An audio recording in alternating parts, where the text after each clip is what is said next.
ఒకప్పుడు పరమశాంతంగా ఉన్న హిమాలయ పర్వతాలపై వెళ్లే దారిలో నీలి ఆకాశంలో ఒక అద్భుత దృశ్యం కనిపించింది. నెమలిపైన మయూరవాహనుడైన సుబ్రహ్మణ్యేశ్వర స్వామి తన కరుణామయ దృష్టితో పైకి వెళ్లుతున్నాడు. స్వామి చేతిలో వెలుగు పామువలే చుట్టుకుపోతూ ఆకాశమంతా తేజోమయం చేసింది.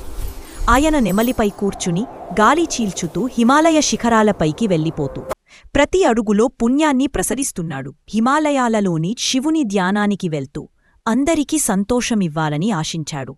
గాలి మెల్లగా గుసగుసలాడుతుండగా ప్రకృతి పువ్వులు పూసి పక్షులు గానం చేస్తూ ఆ దారిని స్వర్గవాతావరణంగా మార్చాయి. స్వామి హిమాలయ శిఖరాలపై చేరి నెమలిపైన నిలబడతాడు. వెనుక నుండి సూర్యోదయం ఆకాశాన్ని కాంతితో నింపుతుందా. పావురాలు చిన్న పక్షులు ఆకాశంలో స్వామి కరుణాచూపుతో భూమిని ఆశీర్వదిస్తూ తన చేతిలోని వెల్తో ఆకాశంలో తేజోమయ వలయం సృష్టిస్తున్నాడు. తరువాత స్వామి హిమాలయ శిఖరాలపై ఒక శాంతమైన గుహలోకి ప్రవేశిస్తాడు. అక్కడ సువర్ణ కాంతులతో ప్రకాశించే శివలింగము ముందు స్వామి ధ్యానంలో కూర్చుంటాడు.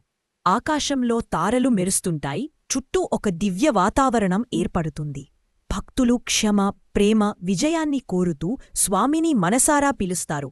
స్వామి చేతులు ఆశీర్వాదం కోసం పైకి ఎత్తి భక్తులకు తన అనుగ్రహాన్ని ప్రసరిస్తాడు. చివర్గా ఆకాశంలో కవసిపోతాడు.